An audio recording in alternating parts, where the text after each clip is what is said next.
Assalamualaikum, MD CAT Preparations, Biology, Lecture number 12. Chapter is Communication or Coordination and Control. Contents of this lecture are hormones, definition of the hormones, types of the hormones, hormones of islets of Langerhans, which are insulin and glucagon, and then role of ADH in osmoregulation. ये topics हम इस lecture में cover करेंगे। बहुत important topics हैं। Hormones क्या हैं, hormones की टाइप्स क्या हैं, और फिर दो डिफरेंट ग्लैंड्स को डिस्कस करेंगे। What are the hormones? Hormones are the organic compounds. These are organic compounds. ये या तो प्रोटीन्स हैं, या एमाइनो एसिड्स उनके डेरिवेटिव्स हैं, या पॉलीपेप्टाइड्स हैं, या स्टीराइड्स हैं। ये चारों ऑर्गेनिक कंपाउंड्स हैं। तो hormones are the organic compounds secreted by endocrine glands. These are secreted by endocrine glands. The word gland mean any organ which secretes something. दो तरह के ग्लैंड्स होते हैं, exocrine glands and endocrine glands. Exocrine glands ductous glands कहलाते हैं, उनकी secretions juices कहलाती हैं जो टारगेट एरिया तक डक्ट्स के ज़रिए ट्रांसपोर्ट होती हैं। जबकि endocrine glands duct less glands हैं, इनकी सेक्रीशंस हार्मोन्स कहलाती हैं जो टारगेट एरिया तक ब्लड सर्कुलेशन के ज़रिए ट्रांसपोर्ट होती हैं। सो secreted by endocrine glands transported to target area through blood circulation।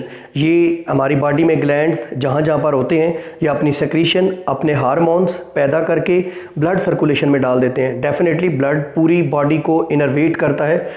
In endocrine glands के अंदर भी ब्लड होता है, तो उस ब्लड के अंदर ये हार्मोन्स उंडेल दिए जाते हैं। ये हार्मोन्स ब्लड सर्कुलेशन के साथ ट्रैवल करते हैं पूरी बॉडी में, और जहाँ इनका टारगेट एरिया होता है वहाँ पहुँचकर ये अपना फंक्शन करते हैं। And control physiological responses, body के अंदर डिफरेंट फंक्शंस को ये कंट्रोल करते हैं। जैसे बहुत से हार्मोन्स डाइजेशन को कंट्रोल करते हैं, बहुत से हार्मोन्स रिप्रोडक्शन को कंट्रोल करते हैं, इसी तरीके से ग्रोथ को कंट्रोल करते हैं। तो डिफरेंट किस्म के हार्मोन्स हैं। केमिकल नेचर ऑफ हार्मोन्स यानी टाइप्स ऑफ हार्मोन्स, हम दो लिहाज से टाइप्स ऑफ हार्मोन्स देखेंगे। हमारे कंटेंट में शामिल है टाइप्स ऑफ हार्मोन्स। पहले हम देखेंगे नेचर ऑफ, केमिकल नेचर के लिहाज से 4 टाइप्स हैं हार्मोन्स की। कुछ हार्मोन्स हैं which are proteins in composition, जिनकी कंपोजिशन, जिनकी केमिकल कंपोजिशन प्रोटीन्स हैं, जो प्रोटीन्स के बने हुए हैं। इसकी मिसाल है इंसुलिन एंड ग्लूकागॉन। ये दो हार्मोन्स हैं, आइलेट्स ऑफ लैंगरहैंस, पैंक्रियाज के अंदर ग्रुप ऑफ सेल्स हैं, उनसे रिलीज होते हैं। ये ब्लड ग्लूकोज लेवल को कंट्रोल करते हैं। ये दोनों हार्मोन्स प्रोटीन इन नेचर हैं। कुछ हार्मोन्स एमाइनो एसिड्स या उनके डेरिवेटिव्स होते हैं। एमाइनो एसिड्स या उनके डेरिवेटिव, केमिस्ट्री में डेरिवेटिव का मतलब किसी कंपाउंड में से हाइड्रोजन को हटाकर या किसी एक फंक्शनल ग्रुप को हटाकर उसकी जगह कोई दूसरा फंक्शनल ग्रुप लगा देना, डेरिवेटिव बन जाता है। तो ये एमाइनो एसिड या उनके डेरिवेटिव है। इसकी एग्जांपल थायरॉक्सन, थायराइड ग्लैंड से सेक्रीट होता है। एपिनेफ्राइन एंड नॉर एपिनेफ्राइन ये एड्रीनल ग्लैंड से सेक्रीट होते हैं, डिफरेंट फंक्शंस परफॉर्म करते हैं।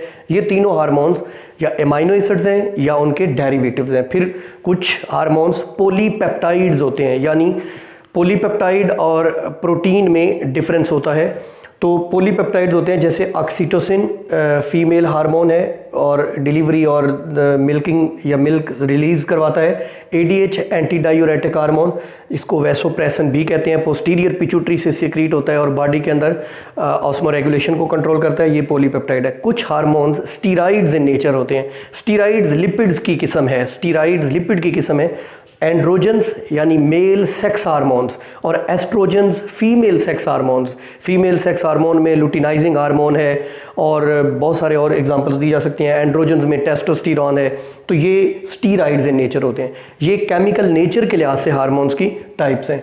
Next, major types of hormones in mammals specially in human beings.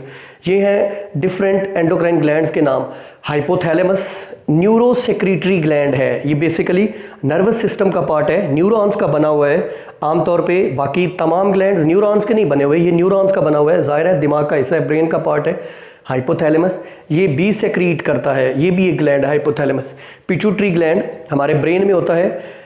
Anterior lobe, posterior lobe, median lobe रखता है और डिफरेंट हार्मोन्स पैदा करता है। Master gland of the body कहलाता है क्योंकि ये सिर्फ अपने हार्मोन्स नहीं बल्कि ट्रॉपिक या ट्रॉफिक हार्मोन्स भी सेक्रीट करता है। वो ट्रॉपिक या ट्रॉफिक हार्मोन दूसरे हार्मोन्स की फंक्शनिंग को कंट्रोल करते हैं। फिर थायराइड ग्लैंड्स हमारे नेक रीजन में होते हैं। पैराथायराइड्स 4 होते हैं तादाद में, और ये जो थायराइड है इनके अपोजिट, और इनके फंक्शंस भी अपोजिट होते हैं, एक दूसरे के एंटागोनिस्टिक होते हैं। पैरा का मतलब अपोजिट। आइलेट्स ऑफ लैंगरहैंस, ये पेंक्रियाज के अंदर एंडोक्राइन सेल्स हैं जिनको आइलेट्स ऑफ लैंगरहैंस कहते हैं। आइलेट का मतलब स्मॉल आइलैंड, और Langerhans is the name of scientist who discovered them.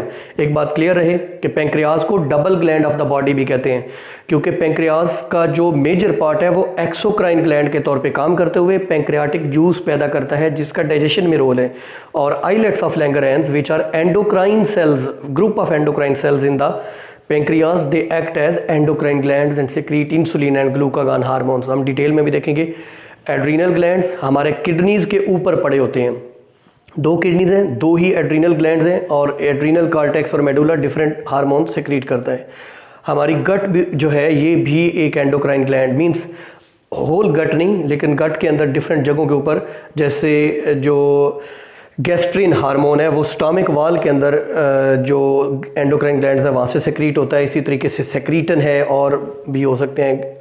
उसके बाद gonads, gonads means sex glands, जैसे मेल्स में टेस्टिस और फीमेल्स में ओवरीज, ये सेक्स ग्लैंड्स हैं जिनको स्पेशल नेम गोनेड्स दिए जाते। तो ये हैं major types of glands in mammals, specially in humans.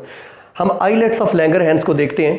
जैसे कि मैंने कहा कि ये ग्रुप ऑफ एंडोक्राइन सेल्स हैं, ग्रुप ऑफ एंडोक्राइन ग्लैंड्स हैं इनसाइड द पेंक्रियाज। पेंक्रियाज जिसका लार्जर मैस एक्सोक्राइन ग्लैंड के तौर पर काम करता है, उसमें एंडोक्राइन फंक्शन करने वाले कुछ ग्रुप ऑफ सेल्स हैं जिनको islets of Langerhans, Langerhans is the name of the scientist, और islets mean small island, right. ये आइलैंड्स मीन्स डिस्पर्स शक्ल में है। और ये जो आइलेट्स ऑफ लैंगरहैन है इनको कंट्रोल कौन सी चीज़ करती है, इनकी सेक्रीशन जो है, इनके जो हार्मोन्स हैं यानी इंसुलिन और ग्लूकागॉन, उनकी सेक्रीशन को कौन सी चीज़ डिटेक्ट करती है। कब पता चलता है आइलेट्स ऑफ लैंगरहैंस को कि अब इंसुलिन पैदा करना है, अब ग्लूकागॉन पैदा करना है। और ये 2 चीज़ें, एक पिट्यूटरी ट्रॉफिक हार्मोन्स या ट्रॉफिक हार्मोन्स। पिट्यूटरी जो कि मास्टर ग्लैंड्स है वो आइलेट्स ऑफ लैंगरहैंस को सोमैटोट्रॉफिक हार्मोन्स, ग्रोथ हार्मोन्स के ज़रिए कंट्रोल करता है। और ये जब पिट्यूटरी की तरफ से इंफॉर्मेशन आती है, कम्युनिकेशन आती है, कोऑर्डिनेशन आती है, तब ये हार्मोन्स। दूसरा है ब्लड ग्लूकोज लेवल। ये जो आइलेट्स ऑफ लैंगरहैंस हैं इनमें अपना भी डिटेक्टर सिस्टम है, ये डायरेक्ट ब्लड ग्लूकोज लेवल को डिटेक्ट कर लेते हैं कि हाई है या लो है। एक नॉर्मल लेवल से एक होम्योस्टैटिक लेवल से अबव जा रही या बिलो जा रही, उसको खुद डिटेक्ट करके और उसके अकॉर्डिंग ये अपनी सेक्रीशंस रिलीज करते हैं। Types of cells islets of Langerhans में 2 तरह के सेल्स हैं। एक बीटा सेल्स जो कि लार्ज इन नंबर हैं, ज़्यादा तादाद में होते हैं और इंसुलिन हार्मोन सेक्रीट करते हैं। दूसरे अल्फा सेल्स जो कि स्मॉल इन नंबर हैं इनकी निस्बत और ग्लूकागॉन हार्मोन पैदा करते हैं। बीटा सेल्स और अल्फा सेल्स। एक तीसरी किस्म के सेल्स भी होते हैं डेल्टा सेल्स जो इन दोनों की सेक्रीशंस को कंट्रोल करते हैं, राइट। हम देखते हैं इंसुलिन एक हार्मोन है, इसको beta cells of islets of Langerhans secrete करते हैं। ये ग्लूकोज लेवल को डिप्रेस करता है। हमारे ब्लड में 0.08% ग्लूकोज लेवल दरकार होता है, इससे अबव या बिलो बॉडी के लिए ख़तरनाक हो सकता है, ब्लड प्रेशर को बढ़ा सकता है, ब्लड वॉल्यूम को डिस्टर्ब कर सकता है, osmotic conditions of the blood को डिस्टर्ब कर सकता है। कौन कौन से तरीके हैं जिनसे इंसुलिन ग्लूकोज लेवल को कम करता है? सबसे पहले अगर ब्लड में ग्लूकोज लेवल हाई है, जैसे हमने अभी खाना खाया है, स्टार्च ग्लूकोज में कन्वर्ट होती है, या हमने कोई मीठी चीज़ खाई है, स्वीट इन टेस्ट कोई चीज़ खाई है, तो उसमें भी डेफिनेटली शुगर्स हैं जो ग्लूकोज में ब्रेक होंगी, तो ये ग्लूकोज को ग्लाइकोजन में कन्वर्ट करता है। What is glycogen? Storing form of the glucose in animals which store in the skeletal muscles as well as in liver cells or hepatic cells। Glycogen को animal starch भी कहते हैं क्योंकि starch is the storing form of glucose in plants, glycogen is the storing form of glucose in animals, so this is also called animal starch। so glucose, extra or excess glucose in the blood will be converted into glycogen। इसके अलावा utilisation of glucose by cell, दूसरा कैसे glucose level को कम करेगा? Glucose की utilisation को बढ़ा देगा, ग्लूकोज की ब्रेकडाउन को बढ़ा देगा, जिससे एक्स्ट्रा एनर्जी एटीपी पैदा होगी। ये इस तरीके से भी ग्लूकोज लेवल ग्लूकोज को कन्वर्ट कर देगा प्रोटीन्स और लिपिड्स में, प्रोटीन्स और लिपिड्स में कन्वर्ट कर देगा। ग्लाइकोजन के अलावा बाज़ औक़ात ग्लूकोज को प्रोटीन्स और लिपिड्स में भी, जैसे हम एक्सेस फूड ले रहे हैं अपनी नीड से, अपनी बॉडी एक्टिविटी के लिहाज से ज़्यादा ले रहे हैं, तो वो एक्सेस ग्लूकोज को लिपिड्स में, फैट्स में कन्वर्ट करके एडिपोज टिश्यूज जो कि कनेक्टिव टिश्यू की किस्म है हमारी बॉडी के मुख्तलिफ रीजन्स में स्टोर कर दिए थे, जिससे हम ओबीज या फैटी हो जाते हैं। फिर inhibition of hydrolysis of glycogen, अब ग्लाइकोजन ब्रेक होकर ग्लूकोज भी बना रही होती है, ये एक रिवर्सिबल रिएक्शन है, glucose converting to glycogen, glycogen converting back to glucose. तो ये जो इंसुलिन है ये ग्लाइकोजन की hydrolysis break down into glucose को इनहिबिट करके भी ब्लड ग्लूकोज लेवल को डिप्रेस करता है। अब हम देखते हैं ग्लूकागॉन, दूसरा हार्मोन। ये दोनों हार्मोन्स एक दूसरे के इंटैगोनिस्टिक काम करते हैं। ये दो टर्म्स हैं, एक इंटैगोनिस्टिक, दो हार्मोन्स जो एक दूसरे के अपोजिट एंटी काम करते हैं। One is decreasing the glucose level, other is increasing the glucose level, एक दूसरे के एंटी हैं, ये इंटैगोनिस्टिक। दूसरा लफ्ज यूज होता है साइनर्जिस्टिक, साइनर्जिस्टिक। दो हार्मोन एक दूसरे के साइनर्जिस्टिक भी हो सकते हैं। एक हार्मोन दूसरे के इफेक्ट को इन्हांस करता है, डिक्रीज नहीं करता, एंटी नहीं करता, उसको प्रमोट करता है, इसको कहते हैं साइनर्जिस्टिक फंक्शन। कुछ एग्जांपल्स हम देखेंगे इसकी भी। ग्लूकागॉन को अल्फा सेल सेक्रीट करते हैं, ये ब्लड ग्लूकोज लेवल को इन्हांस करते हैं जब ग्लूकोज लेवल डिप्रेस हो जाता है। जब आप फास्टिंग कर रहे हैं उस दौरान, या आप किसी स्ट्रेस में है, फिजियोलॉजिकल स्ट्रेस में है, डिजीज सिम्टम है, तो उस वक्त ग्लूकोज लेवल को इन्हांस करता है। कैसे? ये ग्लाइकोजन को ब्रेक करके ग्लूकोज, ग्लाइकोजन की हाइड्रोलिसिस से ग्लूकोज पैदा करता है, यानी इसके उल्ट करता है। और दूसरा ये फैट्स को ब्रेक करके ग्लूकोज में कन्वर्ट करता है। इस लिहाज से ग्लूकागॉन हमारे लिए मुफीद है, क्योंकि हम फैटी हैं, हम ओबीज हैं, हमारी बॉडी में एक्स्ट्रा फैट्स हैं, तो फैट्स को ब्रेक करके ग्लूकोज बनाना ये किसका फंक्शन है? ग्लूकागॉन का, जब हम फास्टिंग कर रहे हैं या स्ट्रेस कंडीशन में। इंसुलिन एबनॉर्मेलिटी, हमारी बॉडी में एक बड़ा इंपॉर्टेंट प्रॉब्लम है डायबिटीज़ मिलाइटिस, जिसको डायबिटीज़ या बीतस शुगर भी कहते हैं, आजकल बड़ा कॉमन है, हर बंदे को शुगर है। तो डायबिटीज़ मिलाइटिस क्या है?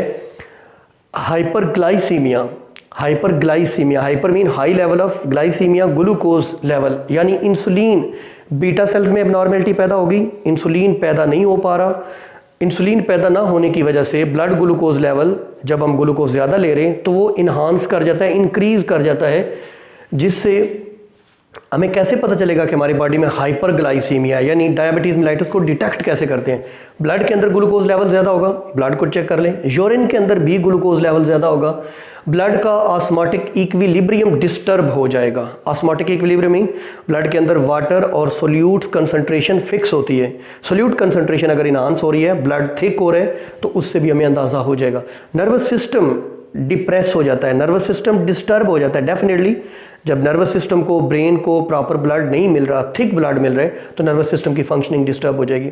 बहुत सारे टॉक्सिक मेटाबोलाइट्स जो हैं, जो कि फैट्स ब्रेक होके, फैट्स के टॉक्सिक मेटाबोलाइट्स हैं जिनके लिए ग्लूकोज दरकार होती है और वो कन्वर्ट होते हैं एनर्जी के अंदर, वो भी नहीं होंगे, उनका लेवल भी बढ़ जाएगा और उनको यूरिन के ज़रिए रिमूव करने के लिए किडनीज़ को बहुत ज़्यादा वाटर कंज्यूम करना पड़ेगा। तो ये सारी हाइपरग्लाइसीमिया, हाइपोग्लाइसीमिया, हाइपो मीन लो, ग्लाइसीमिया ग्लूकोज लेवल। अगर हम फास्टिंग कर रहे हैं, हम जो है वो स्ट्रेस में है, ग्लूकोज लेवल डिप्रेस हो जाता है ब्लड का, तो ये मसल्स फंक्शन को डिस्टर्ब करेगा और नर्वस फंक्शन को डिस्टर्ब करेगा। डेफिनेटली मसल्स की कंट्रैक्शन रिलैक्सेशन के लिए या नर्वस कोऑर्डिनेशन के लिए एनर्जी चाहिए। जब ग्लूकोज लेवल डिक्रीज हो गया, एनर्जी नहीं मिलेगी और ये फंक्शन डिस्टर्ब हो जाएंगे। ग्लूकागॉन एबनॉर्मेलिटी वैसे रेयर होती है, ग्लूकागॉन एबनॉर्मेलिटी रेयर होती है। अल्फा सेल्स के अंदर एबनॉर्मेलिटी बहुत रेयर होती है, लेकिन अगर बीटा सेल्स के अंदर ट्यूमर आ जाए तो इससे ब्लड ग्लूकोज लेवल, ज़ाहिर है इंसुलिन पैदा नहीं होगा, ब्लड ग्लूकोज लेवल बहुत हाई हो जाएगा और वो high glucose level alpha cells को भी डैमेज कर देगा। अब इस लेक्चर का last part anti diuretic hormone, जिसको वैसोप्रेसन भी कहते हैं, vaso mean vessel, प्रेसन it presses, ये न्यूरोसेक्रेटरी सेल्स इन हाइपोथैलेमस से सेक्रीट होता है बेसिकली, यानी इसकी प्रोडक्शन कहाँ पे होती है? हाइपोथैलेमस में, हाइपोथैलेमस के न्यूरोसेक्रेटरी सेल्स में, और इसको स्टोर किया जाता है पोस्टीरियर पिट्यूटरी में। ये पोस्टीरियर पिट्यूटरी से ब्लड में मिलता है, इसलिए इसको काउंट करते हैं the hormone of posterior pituitary. In fact ये पोस्टीरियर पिट्यूटरी में सिंथेसाइज नहीं होता, सिंथेसाइज ये होता है हाइपोथैलेमस में, लेकिन स्टोर होता है पोस्टीरियर पिट्यूटरी में, वहीं से ये ब्लड में उंडेला जाता है। ये क्या करता है? ये री absorption of water through distal convoluted tubule and collecting duct, यानी जो डिस्टल नेफ्रॉन का पार्ट है, जो अवे है या आखिरी जो पार्ट है नेफ्रॉन का, वहाँ से वाटर री एब्जॉर्प्शन को ये इन्हांस करता है। मैंने पिछले लेक्चर में बताया था कि बेसिकली ADH एक प्रोटीन की ट्रांसलेशन करता है जो एक्वापोरिन्स कहलाती हैं। जब शदीद डिहाइड्रेशन होती है, एक्सट्रीमली ड्राई कंडीशंस हैं, वाटर डेफिशिएंसी है, तो वो एक्वापोरिन्स जाके कलेक्टिंग डक्ट में लगेंगी और वाटर की री एब्जॉर्प्शन को इन्हांस किया जाएगा। इससे ये कंट्रोल करता है ब्लड प्रेशर को। डेफिनेटली अगर ब्लड में वाटर डेफिशिएंसी होगी तो ब्लड प्रेशर डिस्टर्ब हो जाएगा। ये ब्लड वॉल्यूम को डिस्टर्ब करता है, बिल्कुल ब्लड वॉल्यूम जब डिस्टर्ब होगा यानी वाटर डिस्टर्ब होगा, ये ब्लड की ऑस्मोटिक स्टेट को, osmotic state means the level of water as well as the salts in the blood.